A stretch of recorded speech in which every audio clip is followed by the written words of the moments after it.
Bienvenidas y bienvenidos aquí a una nueva entrevista en el Desconcierto. Como ya pueden ver, nos acompaña en esta ocasión, esta mañana, María José Azócar de la Fundación Sol. ¿Cómo estás, María José? Muy bien, Gino, agradecida por la invitación.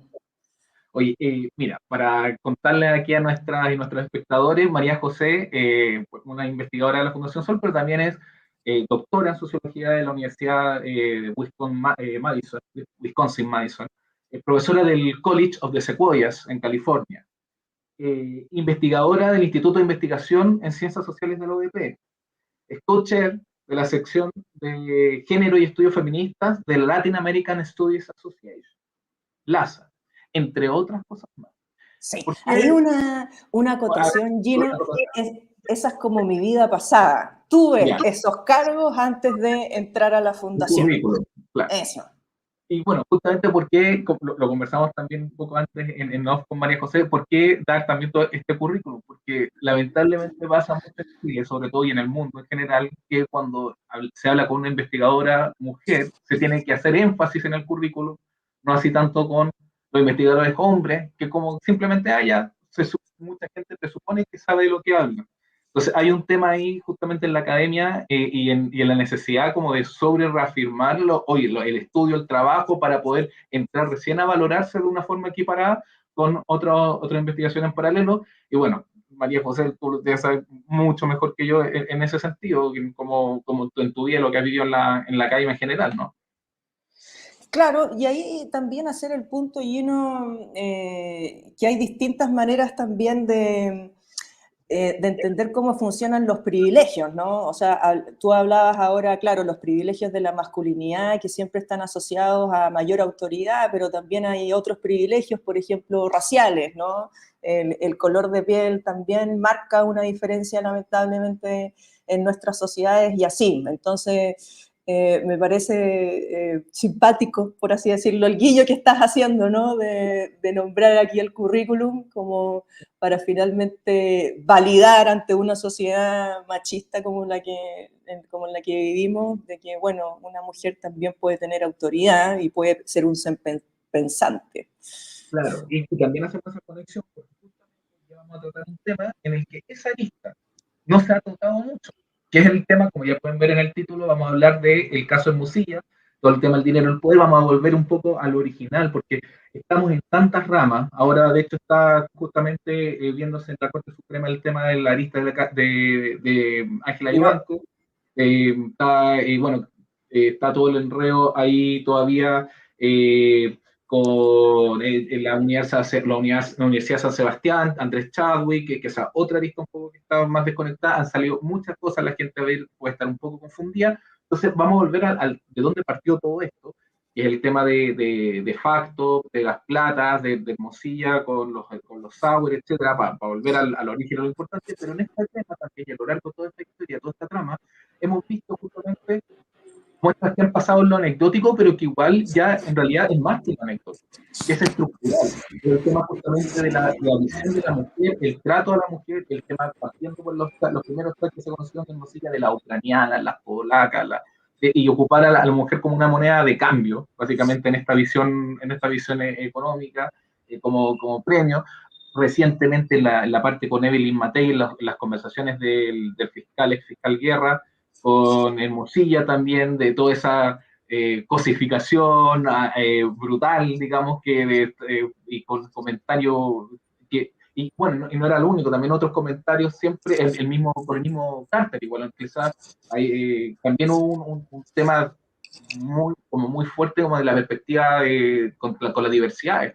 Entonces, esa lista de cómo se ha develado también la visión, algo que en realidad uno podría presuponer, pero como muchas otras cosas también, como la corrupción, etcétera, todas estas cosas uno las podía presuponer, pero lo que estamos viendo ahora es la evidencia concreta de cómo funcionan en estos círculos altísimos. Sí. Entonces, ahí, ¿cómo lo has visto tú también todo este tema justamente del cruce entre lo que es básicamente las muestras completas del patriarcado, de las conductas patriarcales con este tema de la élite altísima y en los casos de corrupción que, no, bueno, que están ahora en el tope del país, digamos. Sí. Es un súper buen punto, Gino, porque patriarcado y capitalismo se dan fuerza mutua. Como decías tú, no es un simple anécdota que aquí que tú tengas personas con mucho poder, hombres con mucho poder e influencia en nuestro país, eh, hablando con ese lenguaje y usando, como decías tú, a las mujeres como objetos sexuales para finalmente afirmar su masculinidad. Lo que se ha estudiado lleno en otros países, ¿no? Respecto al mundo financiero, es que usualmente en personas que se dedican al mundo de las finanzas, por ejemplo, usan un lenguaje del tipo, lo que nosotros hacemos es conquistar mercados alrededor del mundo, ¿no? Conquistamos mercados vírgenes alrededor del mundo. Ese es el tipo de lenguaje que es muy común en el mundo de las finanzas a nivel como internacional. ¿Y qué es lo que nos dice finalmente eso? De que hay aquí una conexión, no es casual que haya aquí una conexión entre esta idea de andar conquistando, sometiendo, penetrando a mujeres consideradas como objetos sexuales. No es coincidencia tampoco esta lógica colonial, ¿no? De que aquí estamos hablando de hombres que tienen un poder alrededor del mundo, ¿no? Como conquistadores de nuevas tierras. Tú hablabas de esa cita que se filtró en los audios respecto a las ucranianas, y ahí para dar un poco más de contexto, cuando Hermosilla discutía, bueno, ¿cuál podría ser el pago, no, la coima que le podríamos dar a un funcionario público? Se hablaba de que, bueno, debería ir acompañado de 4 ucranianas, 3 polacas, 2 argentinas, y así. Y no es casual que aquí se está evocando un imaginario rubio, ¿no? De Europa del Este, de algunos países en guerra, que se conecta con estos también estas prácticas culturales que son muy propias del mundo financiero. Pero aquí también,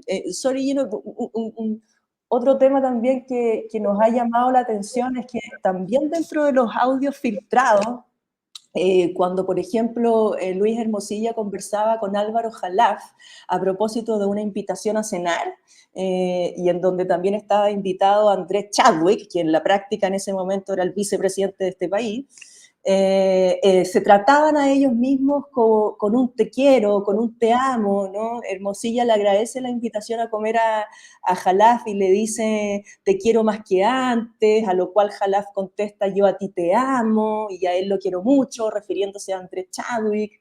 Y esto también habla de cómo tú tienes de nuevo a hombres con mucho poder.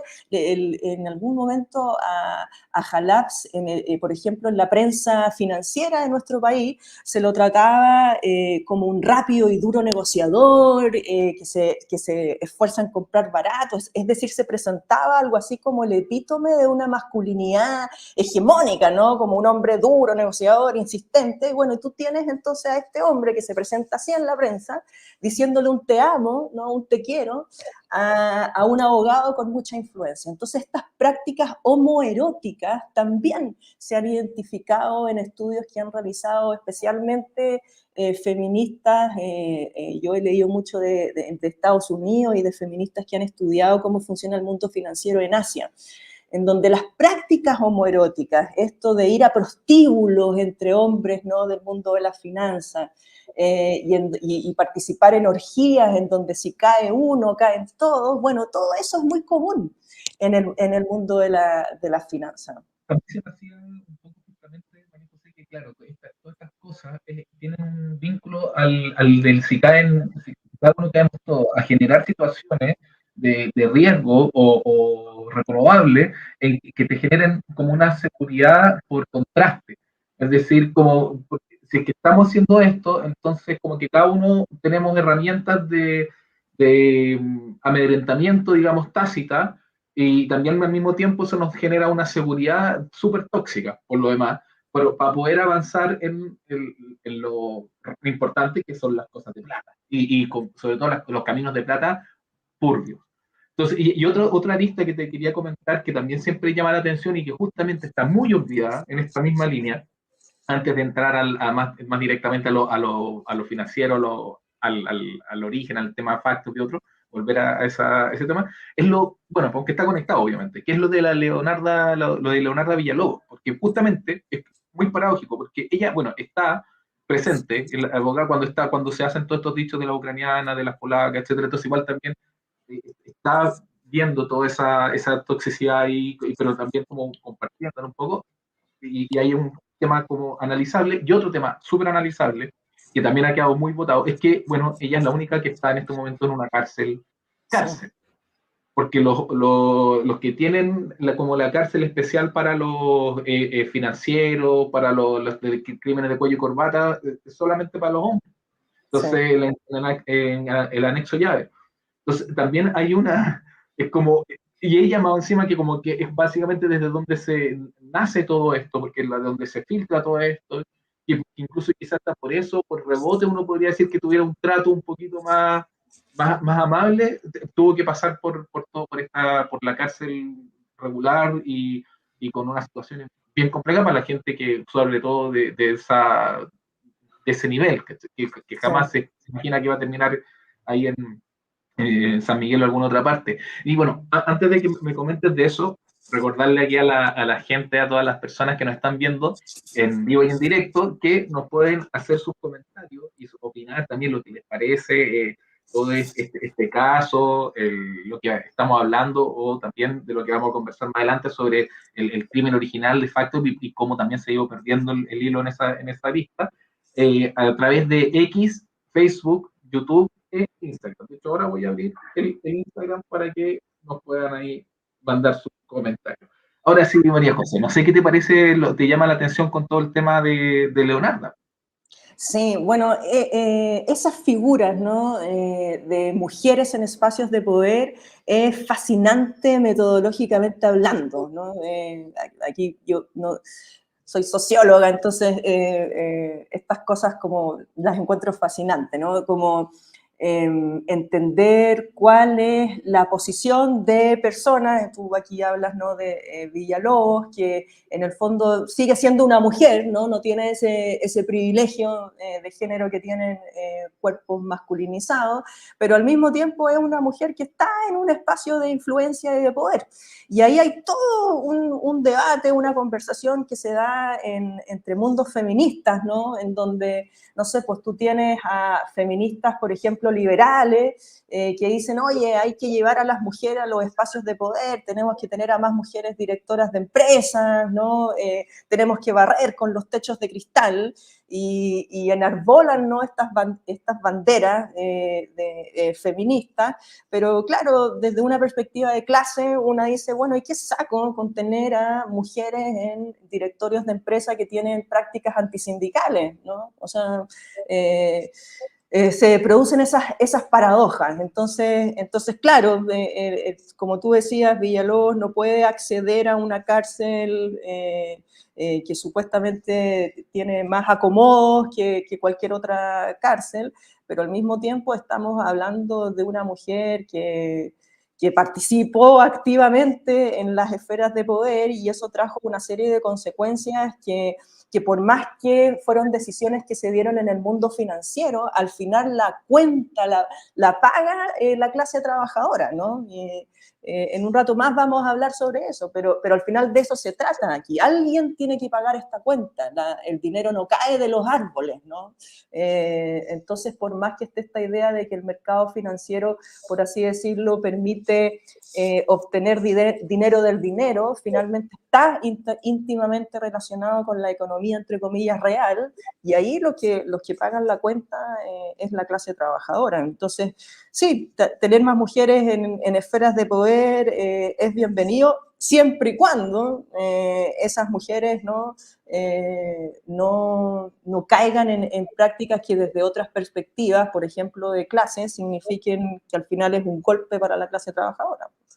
Mientras mantengan el status quo, y de hecho, usualmente también pasa en general una cosa, no sé si puede que haya algún estudio o percepción, pero no sé, uno ve, por ejemplo, a los migrantes latinos en Estados Unidos. Bueno, o sea, obviamente hay condiciones particulares, por ejemplo, muchos vienen de, no sé, de Cuba, que vienen alegando contra cierto régimen, pero bueno, gente como latinos X, que terminan siendo más republicanos, siendo que los Ah, republicanos tienen lógicas anti-inmigración, sí, un poco para tratar de validarse en esos espacios que son naturalmente hostiles. Entonces, es decir, como uno dice, terminan siendo más papistas que el Papa.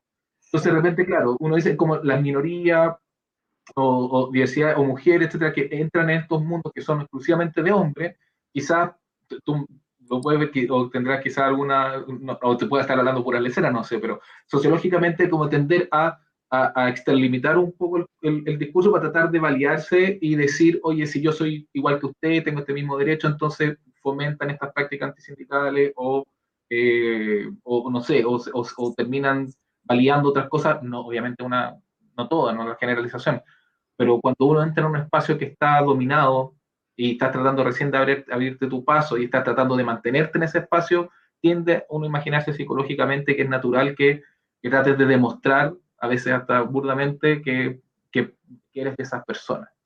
No claro. sé. Claro, se pueden dar esas prácticas y en todo orden de cosas, ¿no? O sea, finalmente vivimos en sociedades que son jerárquicas y esas jerarquías se construyen a partir de diferentes categorías, el género, la sexualidad, la raza y así.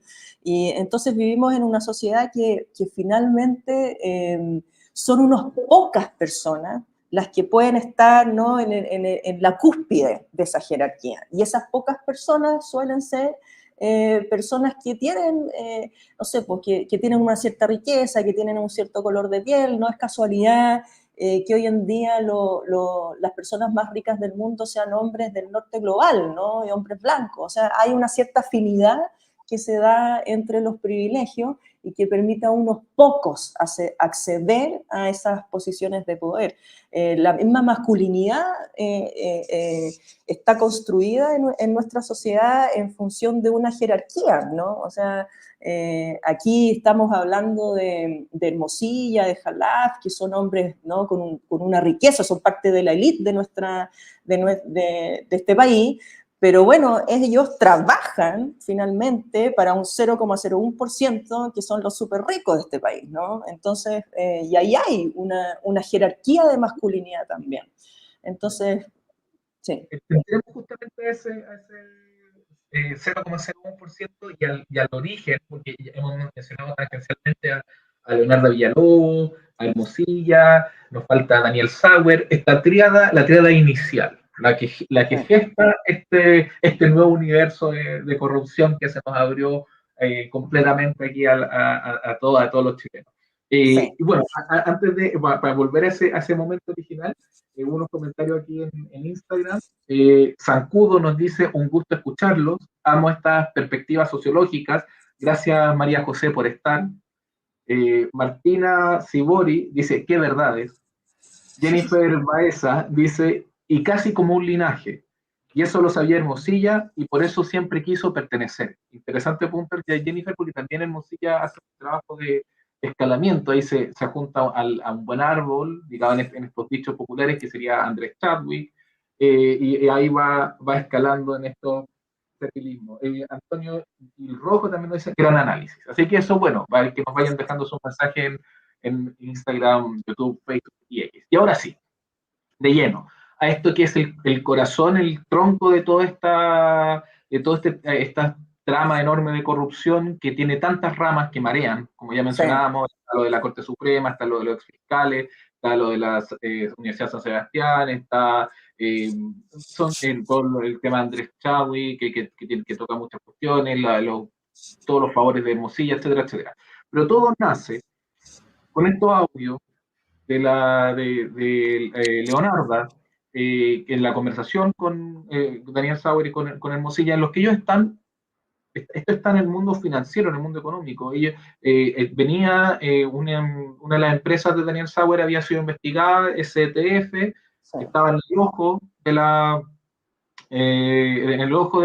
aparato fiscalizador financiero, y se venía Facto, que era otra empresa de ellos que es de factoring. Y ahí Sí. tú nos vas a explicar un poco más cómo es el tema del factoring estos bemoles.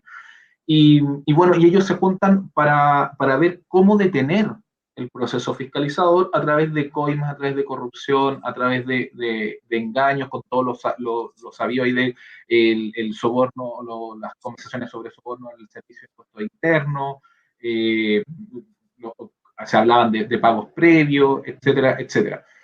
Pero ¿por qué es tan importante entender este tema de la fiscalización al factoring, de lo que implicaba, lo que implica el factoring aquí en Chile y las dimensiones de este problema y también el perjuicio a todas y todos nosotros, a la gente común y corriente en con estas artimañas que trataron de hacer y que probablemente hacían ya de antes Hermosilla, Sauer y compañía? Sí. Mira, hay dos cuestiones que nos gustaría enfatizar a propósito de este caso desde un punto de vista económico y financiero. Y uno tiene que ver con el doble estándar que existe en nuestro país. Y doy un ejemplo, cuando se estaba discutiendo una nueva constitución, ¿no? Oye, la prensa hegemónica nos tapó de titulares con esta idea de qué pasa con la certeza jurídica, la estabilidad financiera, el riesgo país, ¿no? Y así todos los días recibíamos esta noticia de que se va a dejar de invertir en este país. Bueno, este caso en particular, que tiene que ver con los hermanos Sauer, con los hermanos Jalaf, involucra a 100 empresas, involucra casi 10.000 facturas falsas, por lo bajo 13.000 millones de pesos. Hay no sé, empresas tipo Larraín Vial, que son muy importantes en nuestro país, que también son parte de este entramado, participan en el grupo Patio hoy día 2 personas que son de la familia Luxich. La familia Luxich es la familia más rica de este país, que tiene una fortuna de algo así como 25.000 billones de pesos. Entonces tienes todo un entramado de empresas, ¿no? Y que, bueno, poco se dice respecto a cuáles son los riesgos colectivos que este caso involucra, qué pasa con la estabilidad financiera o el riesgo país, ¿no? Entonces, un total doble estándar. Y por otra parte, este caso también nos ayuda a entender cómo funciona el mundo financiero, porque mucho se insiste, por ejemplo, a propósito del debate previsional, de que las personas en Chile no tenemos cultura financiera y tenemos que educarnos para poder, ¿no?, aprender a ser agentes racionales en el mundo de la economía. Pero también la otra cara, ¿no?, de eso es de que por muchos años en este país se ha hablado en difícil sobre materias financieras, ¿no? Se nos mete el Spanglish, se nos habla, ¿no?, con fórmulas matemáticas que poco se entienden. Entonces, más allá de la legalidad o ilegalidad de ciertas prácticas que se cometieron a propósito de este caso, la ventana de oportunidad que nos abre este caso es poder entender bien cómo funciona la lógica financiera. Y tener finalmente un debate democrático sobre, bueno, cuáles son los criterios o cuáles son las definiciones éticas o los principios de justicia social que debería cruzar el mundo financiero. Y ese es un debate que no se ha tenido abiertamente en Chile porque se ha mantenido estas prácticas financieras y esta cultura financiera en la opacidad. Entonces, desde esos dos lugares es que encontramos que es importante detenernos en este caso y poder entender bien, por ejemplo, cómo funciona un factoring o cómo funciona una corredora de bolsa, que son finalmente las empresas involucradas en este caso. Claro. Es imposible no pensar un poco en lógicas que se repiten en otros escenarios y que cuando uno ve las dimensiones de esto dice, bueno, esto es, mencionaba más de 100 empresas, 10.000 boletas fase ideológica y un caso quizás cuánto, digamos, una lista de quizás cuántas, y uno dice, bueno, esto es estructural. Claro. Pero se trata, como siempre, si uno ve las declaraciones de las grandes organizaciones industriales o empresariales, como unas pocas manzanas podridas. Ujú. Entonces, muchas veces cuando uno ve que hay casos que son, oye, esto está pasando una vez, dos veces, está pasando a niveles de volumen muy alto, y se repite, lo vemos acá, lo vemos acá, y vemos, oye, esto es estructural, entonces tratémoslo como algo estructural, legislemos al respecto, hagamos cambios, demos mensajes al respecto, como tú dices, justamente tomándole el peso del impacto que puede ser a nivel financiero, a nivel social, etcétera, y no ocurre.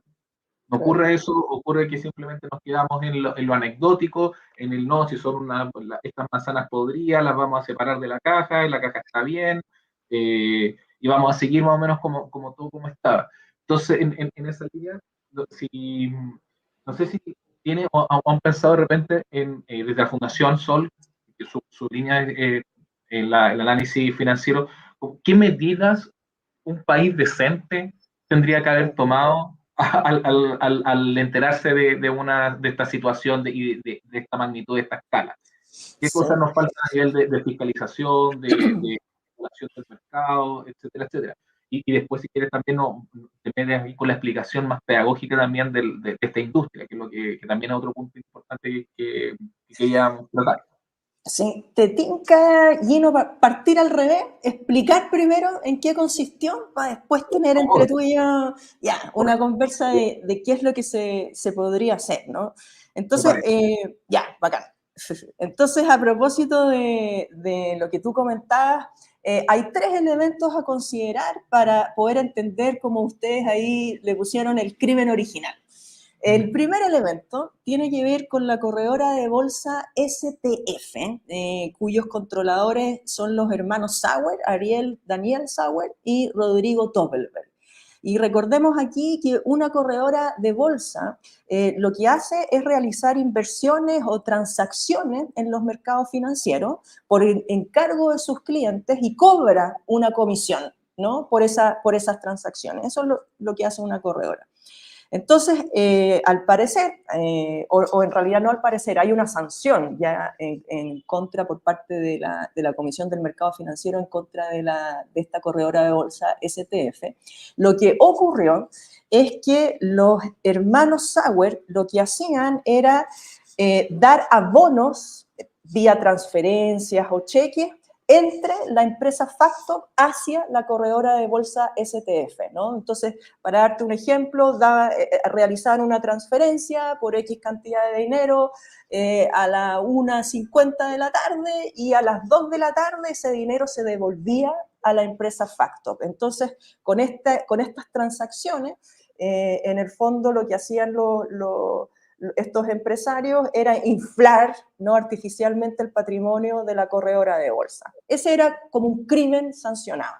Otro tipo de prácticas sancionadas tiene que ver con que los empresarios, ¿no?, de esta corredora lo que hacían era realizar transacciones por pequeñas cantidades de dinero, ¿no?, transacciones diarias, que en el fondo no eran transacciones que no variaba mucho el precio, entonces no obtenían una gran rentabilidad.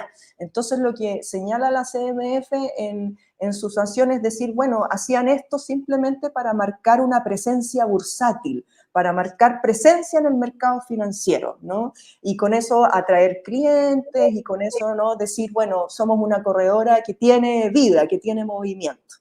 Entonces, ese es otro tipo de práctica que fue sancionada por la CMF y lo que concluye la CMF en su informe es que finalmente la corredora no tenía el patrimonio económico que decía tener, ¿no? Y engañaba, ¿no?, a sus clientes, a sus inversores y además engañaba entonces a todo ahí el mercado. Y por eso fue sancionada.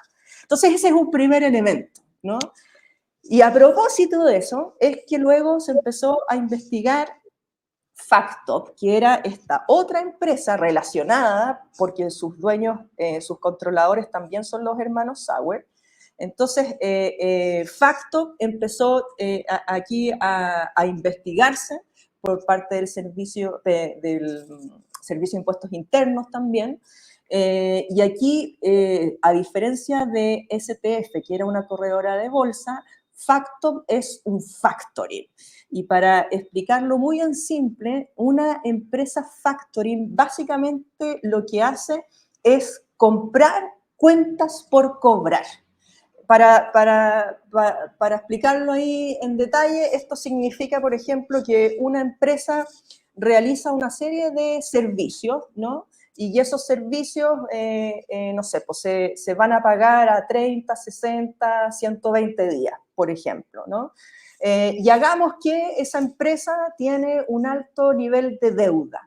Entonces, lo que hace es vender todas esas facturas o esas cuentas por cobrar en 30, 60 o lo que sean los días, lo vende a un factoring y el factoring entonces le entrega dinero líquido constante en el presente. Y esa empresa entonces con ese dinero en el presente puede pagar sus deudas. Este es un ejemplo, ¿no?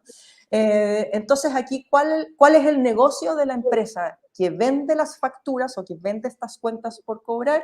Que tiene dinero líquido en el presente, por ejemplo, para pagar sus deudas. ¿Y cuál es el negocio del factoring? Bueno, que paga por esas deudas o por esas facturas un monto menor al ingreso futuro que va a obtener. Entonces, hagamos que las facturas en su conjunto van a reportar un ingreso en el futuro de 1.000 pesos, lo que hace el factoring es comprarla por 900. ¿No? Entonces ahí está la tajada del factoring. Entonces Factop era una empresa de factoring que, como comentaba antes, realizaba estos abonos a la corredora STF, pero también realizaba algo así como préstamos informales a una serie de personas. Y entre esas personas está Antonio Jalaf, que es otro aquí personaje de este puzzle.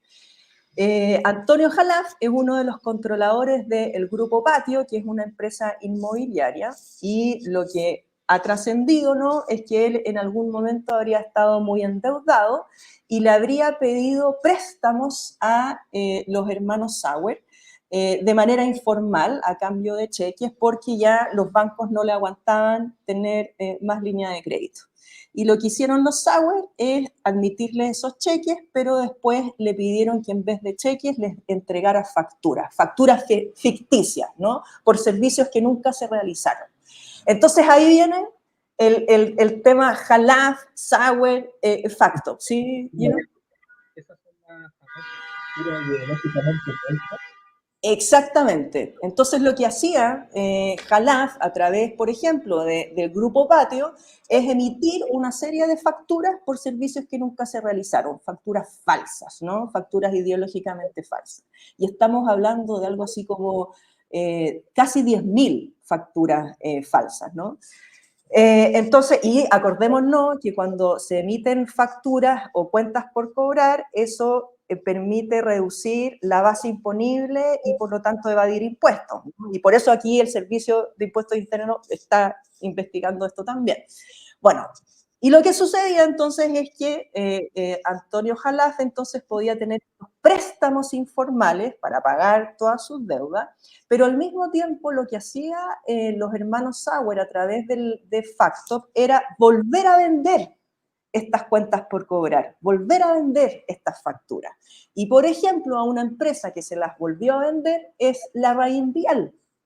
Y de acuerdo a Ladislao Larraín Vergara, gerente general del Fondo de Facturas de Larraín Vial, el fondo compró facturas por 1.335 millones a Factop, lo que corresponde a algo así como al 1,27% del patrimonio del fondo Larraín Vial.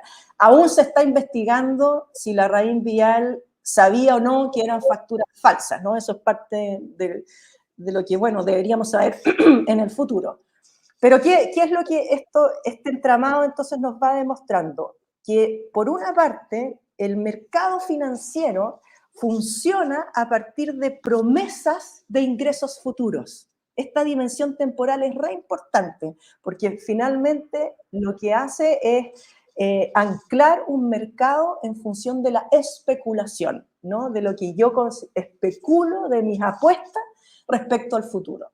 Y lo otro que de lo que nos habla es este entramado, ¿no?, entre factoring, entre Jalaf y así, es que finalmente hay toda una institucionalidad que permite entregar préstamos informales que no pasan por los canales de los bancos, ¿no? Y que, por ejemplo, en este caso, funcionaban a través de este factoring. Y una podría pensar, quizás lo podemos discutir más adelante, una podría pensar, por ejemplo, que el sistema previsional es también una manera de entregar préstamos a empresas que de otra manera tendrían que pedir créditos a bancos. El sistema previsional actual en Chile lo que hace, ¿no es cierto?, es que las AFPs invierten en una serie de empresas. Por ejemplo, en las empresas de Luxich, Mate, Angelini, de las familias más ricas de este país. Bueno, si no fuese por esa inyección de dinero, ¿no?, de plata fresca a estas empresas, estas familias ricas tendrían que postular a créditos a bancos, pues, ¿no? Entonces también aquí esto lo que nos va revelando es lo que en la literatura gringa se le dice como bancos en las sombras, ¿no? El shadow banking, que en el fondo son estas nuevas estrategias que se tienen en una economía financiarizada para poder hacer estos préstamos informales que van por otros canales distintos a los bancos. Y hay un último elemento, Gino, porque todo esto parece como una telenovela, ¿no? Que las deudas de Jalaf llegaron a ser muy altas en algún minuto, de más de 27.000 millones de pesos, que incluso no alcanzaron los préstamos, ¿no?, informales a partir de facturas falsas que le daba Facto. Y lo que hizo Jalaf fue pedir financiamiento a un banco que se llama Vandemia, que fue condenado en España por lavar dinero del narcotráfico, ¿no? Entonces, esto también nos va mostrando esta otra dimensión del mundo financiero, y es que no todo se queda a nivel local, ¿no? El mundo financiero mueve estos dineros, vende y revende acciones, vende y revende deuda, también a escala internacional. Entonces ahí tenemos el factoring, ¿sí? Sí, no, que justamente también recordando lo que conversamos también antes, un poquito antes de partir del programa, que es que el tema del factoring que tiene un cierto nivel de complejidad, pero a muchas personas, a varias les puede sonar también por el tema del fútbol, que también es una industria, digamos, un sector económico que ha sido cooptado por el tema del factoring, me gustó ese concepto del shadow banking, y también entrar en ver a la complejidad de que por qué cierta gente, ciertas empresas piden créditos no a la banca, que es como más formal y pertinente, y ocupan esta otra alternativa, y también ahí están las complejidades. Uno recuerda en el tema del fútbol, en la era Jadwe, la era Segovia, también estaba Felipe Muñoz, que era el relacionado a Factor One, que era dueño de Rangers, y que se terminaron estos factores, en la misma lógica que tú decías de estos préstamos con especulación a futuro, les terminaban dando plata fresca, pero siempre se necesitaba más, siempre se necesitaba más, siempre se necesitaba más, y termina generando esto de que los clubes, las empresas, terminan en algunos casos como siendo fagocitadas por estos factores. Y aparte que lo otro, que habían conflicto de interés, porque, por ejemplo, recién mencionaba Felipe Muñoz, que era dueño de un club y al mismo tiempo está vinculado a un factor. Entonces, sí, también tiene, ¿por qué toma, de repente uno puede cuestionar por qué toman esa decisión de tener estos préstamos, que pueden perjudicar más que ayudar a veces, y lo insiste porque te ocupas una empresa un poco para mover la maquinita de otra.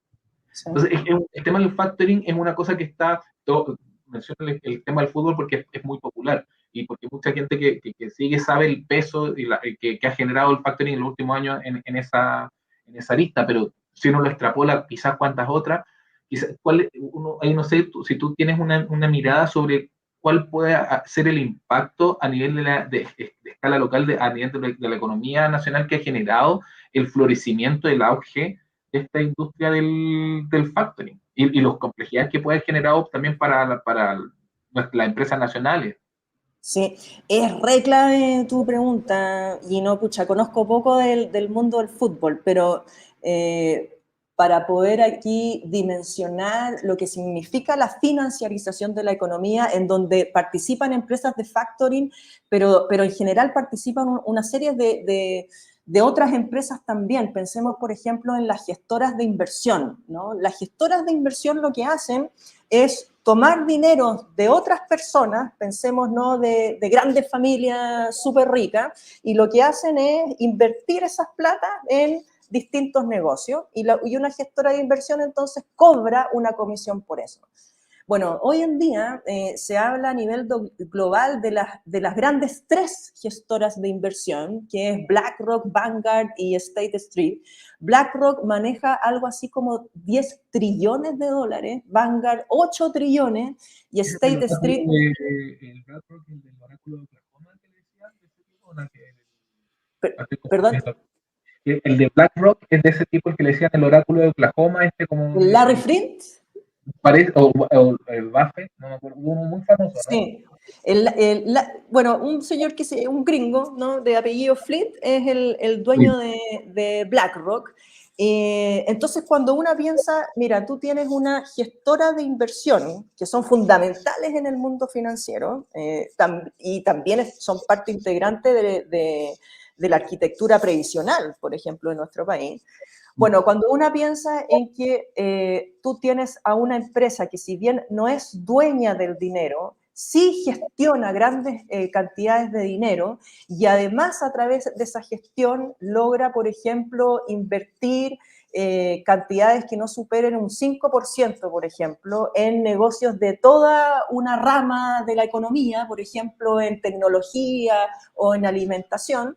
Básicamente tú tienes una empresa con mucha influencia, ¿no?, con mucho poder económico y político en la economía, ¿no?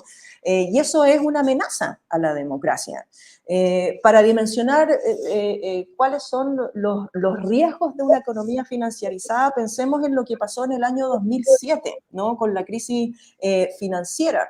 Ahí lo que ocurrió es que tú tenías a bancos que empezaron a entregar créditos hipotecarios a familias en Estados Unidos, y familias que por los bajos salarios, por los altos niveles de endeudamiento, no pudieron pagar esos créditos hipotecarios, ¿no? Y a propósito de eso, es que se creó toda una crisis, porque lo que hacían los bancos era tomar esas deudas o esas cuentas por cobrar, ¿no?, en el futuro, y las revendían, ¿no? Y se crearon una serie de figuras legales, como los vehículos de propósito especial, que permitieron vender esas deudas y volverlas a vender. Entonces, al final tú tienes toda una cadena, y por eso tuvimos una crisis global, toda una cadena que se sustenta en hacer circular esta venta y reventa, ¿no?, de deudas, o en este caso de créditos hipotecarios, y cuando tú finalmente tienes a una clase trabajadora profundamente precarizada,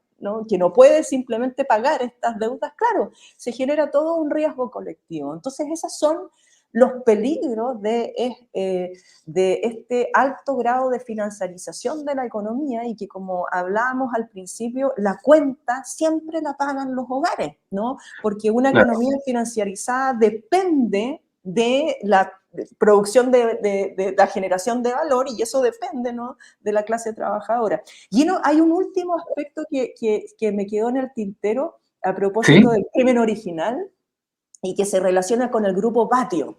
Y con esto termino. Porque hablamos de la corredora de bolsa STF, hablamos del factoring factor, y ahora me gustaría referirme al grupo Patio, que es una empresa de estos hermanos Jalaf, que eran estas personas que le pedían estos préstamos informales al Factor. Bueno, el grupo Patio, cuando uno revisa años atrás, fue muy enarbolado en nuestro país como una empresa pionera, como una empresa que ha crecido, que ahora tiene, ¿no?, inversiones en distintos países de la región, y básicamente el Grupo Patio es una empresa de activos inmobiliarios, ¿no?, de oficinas, residencias, bodegas. Entonces, al parecer, lo que hacía el Grupo Patio era entregar facturas falsas, ¿no?, para poder obtener estos préstamos. Pero ¿qué es lo que aquí me gustaría marcar? Y que en el Grupo Patio hoy, y en su minuto, cuando todo esto de las facturas falsas estaba ocurriendo, bueno, Paola y Gabriela Luksic también son controladoras del Grupo Patio, ¿no? O sea, dos personas que, como decíamos antes, son parte de la familia más rica de este país, ¿no? Entonces aquí estamos hablando de un entramado, de una red de poder y de influencia que no solamente involucra a un abogado como Luis Hermosilla o a empresarios como Sauer y Jalaf, sino que involucra a una de las familias más ricas de este país, involucra a la empresa Larraín Vial. Para hacer memoria, la empresa Larraín Vial fue vital en los años 80, en algún momento sus dueños originales fueron llamados los pirañas, ¿no? Como parte de los pirañas. En fin, son familias emblemáticas o grupos económicos emblemáticos que también están relacionados con esto. Entonces, María José, y también no olvidar que la lista, porque podríamos hablar de una lista Grupo Patio, porque hay unos cuestionamientos, denuncias que ha hecho personas como un columnista aquí estable en el concierto del Patricio Germán, y que han sacado otras personas sobre el Parque Capital.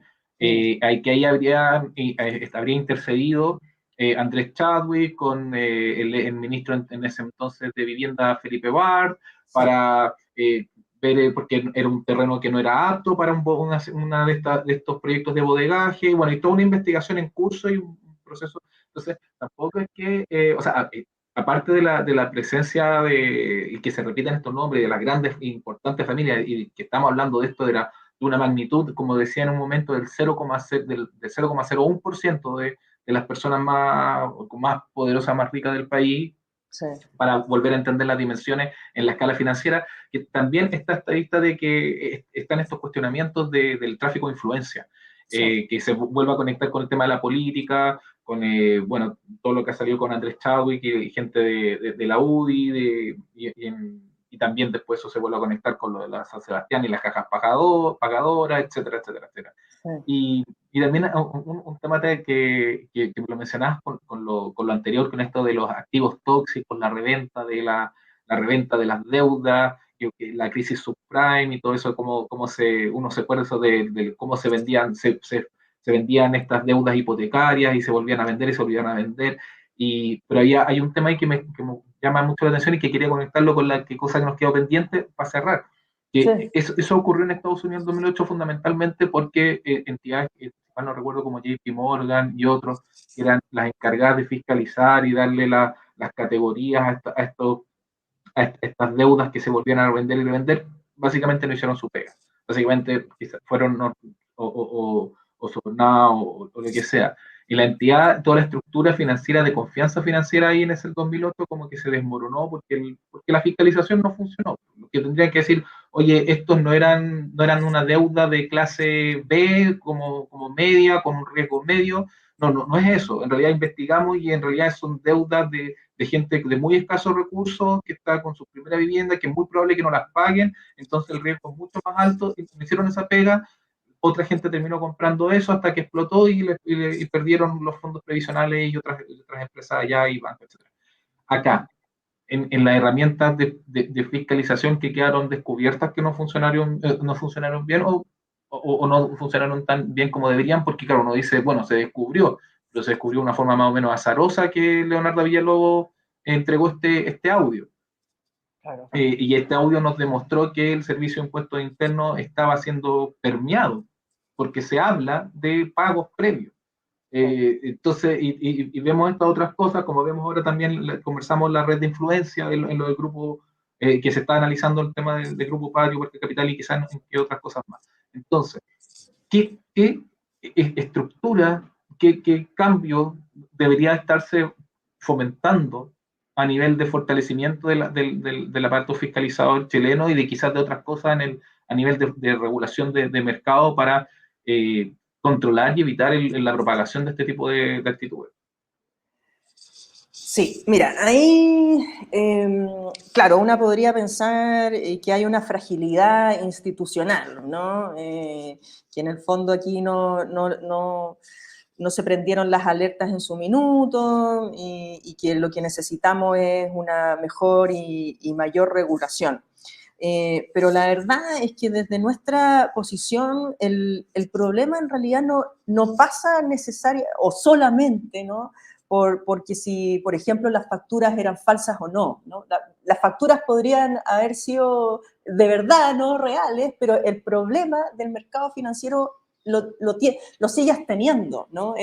Esta lógica especulativa, esta lógica que finalmente favorece a unos pocos, que concentra el Más poder, por estructural, ejemplo, digamos. es mucho más estructural. Y déjame darte 3 ejemplos.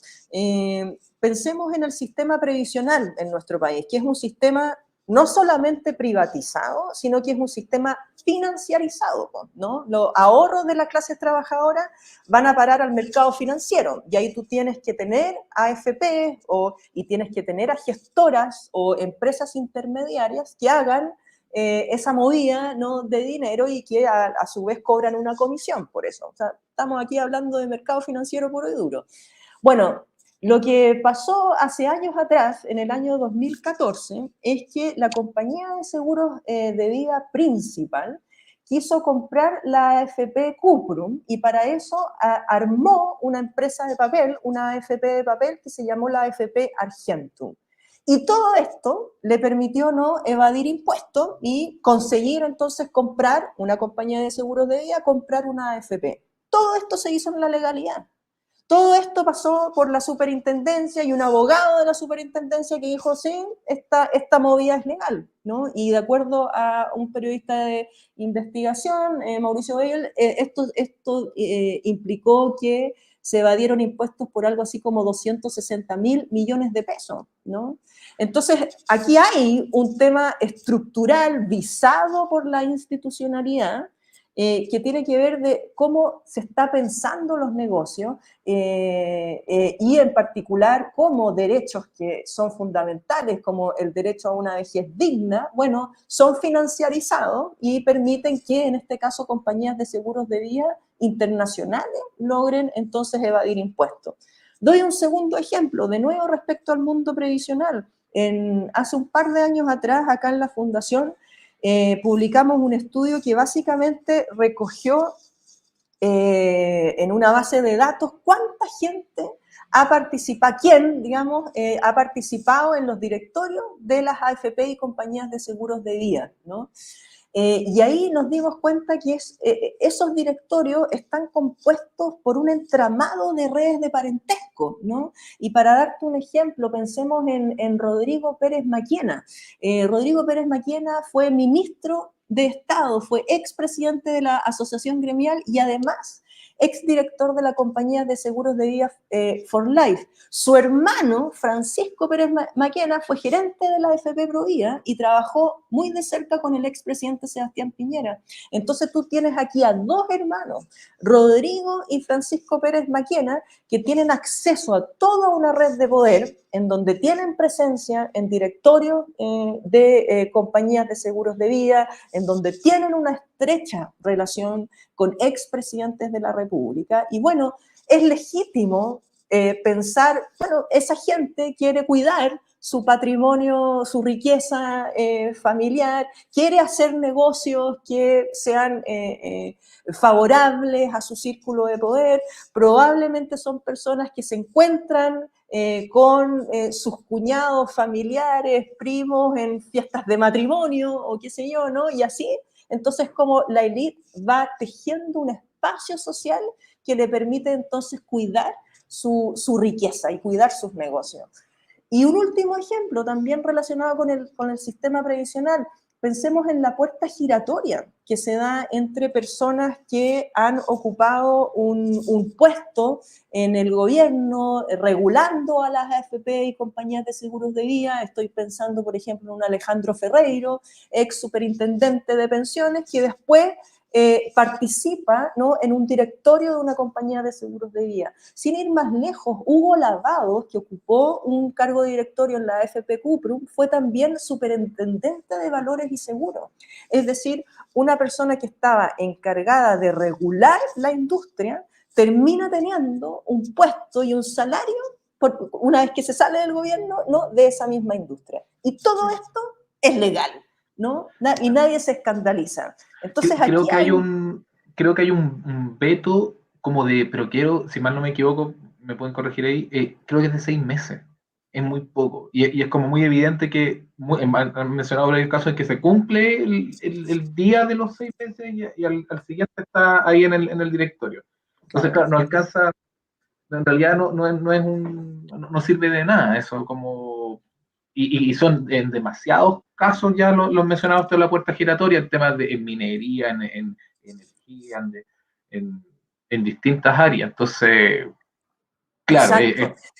Entonces podemos tener más regulación, pero aquí hay un problema de diseño y que tiene que ver con cómo funciona el capitalismo, ¿no? Este sistema orientado al lucro, en donde las personas quieren en el menor tiempo posible obtener la máxima rentabilidad. Y por eso entonces se deja, por ejemplo, de invertir en proyectos productivos, industriales de largo plazo, y hoy en día las personas que tienen un alto patrimonio prefieren invertir en mercados financieros que les reportan una mayor rentabilidad en el corto plazo, ¿no? Y esa lo es que como la... dicen, lo que dicen esto de la aristocracia rentista, que Sí. no, ya no es productiva, sino que, y también que se busca rentar, arrendar, en vez de invertir, producir, innovar. Exactamente, ¿no? Entonces ahí hay un problema de diseño, finalmente, un problema estructural y que tiene que ver con que vivimos en una sociedad capitalista orientada al lucro, y ese es el último objetivo. Entonces siempre vamos a tener estos problemas de puertas giratorias, de evasión de impuestos, porque finalmente este sistema capitalista, como hablábamos al principio de la conversación, siempre va a beneficiar a unos pocos. Y siempre vas a tener a este 10% más rico trabajando para ese 0,01%, ¿no? Aspirando ahí a poder obtener un cierto sueldo millonario o lo que sea, y siempre vamos a tener a una clase trabajadora que termina pagando finalmente la cuenta, porque como decíamos al principio, el dinero no cae de los árboles, el dinero hay que generarlo, y esa generación parte por lo que hacemos diariamente, ¿no? El La clase trabajo. trabajadora, exactamente. Y María José, ya estamos aquí pasadito de la hora, pero sí, la conversación muy interesante, así que en realidad no, ni se nota. Pero por si quieres, ahí una última idea para cerrar, para despedirnos aquí con las más de 1.100 personas que nos están viendo entre Facebook, YouTube, X e Instagram en el Ya. desconcierto. Sí, bueno, me gustaría aquí volver a lo que hablábamos al principio y que son estos discursos de doble estándar, Gino, ¿no? Y en ese sentido, muchas gracias por esta invitación del desconcierto para poder abrir espacios de debate y poder también conversar sobre las implicaciones que tiene vivir en la economía que vivimos hoy, que es una economía profundamente financiarizada. Y eso quiere decir que el mercado financiero tiene una presencia muy importante, ¿no? en la economía. Entonces, quizás aquí tener presente que, bueno, cada vez que aparecen esos titulares de la huida de capitales, del riesgo país, y que si nos llenamos, ¿no? de asambleas en las calles, Chile va a verse destruido. Bueno, es importante preguntarse quiénes se benefician con esos discursos, ¿no? Y cómo esos discursos están totalmente en silencio cuando aparecen este tipo de casos, ¿no? Como hablábamos al principio, este crimen original de los Sauer, los Jalaf, etcétera, bueno, está involucrando a muchas empresas, a mucho dinero, y poco se habla, ¿no? de cuál es el riesgo que como país corremos con este tipo de prácticas, ¿no? Y aquí también me gustaría volver al punto que hablamos al principio sobre cómo feminismo y patriarcado siempre se dan fuerza mutua, ¿no? En el mundo de las finanzas, como hablábamos, siempre hay que seducir a esos inversores, especialmente de otros países, y contarles y promover el país y cómo este país es una gran oportunidad de inversión. Y generalmente se apela a un lenguaje colonialista, a un lenguaje machista, como decíamos al principio, ven a conquistar estos terrenos vírgenes, no ven a instalarte con tus empresas para explotar el litio, no explotar la naturaleza. Bueno, ahí vemos, ¿no? Cómo este patriarcado está metido también a la hora de pensar los negocios, a la hora de imaginarnos las inversiones, de imaginarnos el desarrollo, ¿no? Se fundamenta en jerarquías de género, en jerarquías de colonialidad, que son muy propias, que están muy internalizadas en el mundo financiero. Y no olvidar ese punto. Claro, un punto muy relevante, muy importante, y solo también hablando también de lo que decías de esta, ¿cómo era? Hipocresía que hay eh, que uno ve también las cifras de inversión extranjera han tendido a subir, y son las cifras de inversión local las que han tenido problemas. Entonces, ¿por qué de afuera ven que hay posibilidades de inversión, con todas las críticas y cosas y bemoles que uno puede tener, pero viene capital y ha venido un aumento, y el de acá se va? Entonces, de repente, ahí preguntarse, te llama a la duda esas cosas y bueno, quizás Claro, tema y ahí para una siguiente conversación. sí, y hay igual solo acotar, Gino, que claro, ¿cómo se seducen a esos inversionistas extranjeros? Tengamos leyes laborales muy precarizantes, no paguemos bajo sueldo, esos son los discursos pues, seductores, ¿no? Claro, claro. Entonces también Hay ahí el medio ambiente, también está ahí haz lo el que tema, queráis, que esos claro, son múltiples bemoles, pero al mismo tiempo uno dice, claro, en el marco macro, digamos, a esas personas con todas esas facilidades que, digamos, económicamente se le dan y que son muy criticables en varias cosas, en varios niveles. Pero entonces, ¿por qué los de acá no les es suficiente? ¿Quieren más facilidades todavía? ¿O hay otras motivaciones que en ese momento que no nos hacen invertir acá y lo hacen sacar afuera? O digamos, ¿es solamente el tema económico? ¿Hay temas políticos quizás? No sé. Ahí es como, por lo menos esa es una duda que yo tengo hace harto tiempo porque no sé, no la cuadro. ¿Cómo, si están todas esas facilidades para que discutibles de seducción, de temas de flexibilidad ambiental, que tenemos, bueno, muchas cosas que discutir ahí, sobre todo el tema del litio? Hay un tema también que gustaría conversar más adelante, el tema del hidrógeno verde, también que sí. ahora han dicho, por ejemplo, que aún salió un estudio de Harvard que decía que era mucho más caro la producción de lo que se pensaba. Está también el tema, hay gente que dice que el hidrógeno verde también es exportación de agua encubierto por el sistema que se ocupa, que es un recurso fundamental. Hay miles de cosas que podemos conversar más adelante. Pero a grandes rasgos es como, bueno, oye, ¿por qué si que ya todo esto nos están comprobando, esa inversión extranjera cuestionada, nos está comprobando que aquí la cuestión es, voy a ser súper burdo, pero parece que es como llegar y llevar, Sí. y vienen para acá en esa línea? ¿Por qué entonces los de acá están sacando hacia afuera? O no está, la inversión local no está invirtiendo si es que para los otros es tan claramente tan fácil? Bueno, estos son conjeturas y especulaciones y son más como para juegos de mente, pero los podemos dejar ahí para conversarlo realmente en una próxima ocasión. Se me ocurrieron como 3 lives, Gino. Así que ojalá nos veamos más adelante. Sí, no, y tiempo tenemos porque le recordamos a la gente que nos está viendo en vivo, en directo ahí de su casa en X, YouTube, Facebook e Instagram, que tenemos este contacto aquí quincenal cada 2 semanas con la Fundación Sol, el concierto de la Fundación Sol, así que vamos a estar seguros, sí o sí, conversando más adelante contigo o también con las otras investigadoras ahí en la Fundación de distintos temas para la tranquilidad de nuestras espectadoras y espectadores. Ya, pues muchas gracias por la invitación, Gino. Gracias a ti por estar con nosotros y gracias a ustedes por seguirnos. Y bueno, nos vemos entonces en un par de semanitas más. Sí. Hasta la próxima. Chao.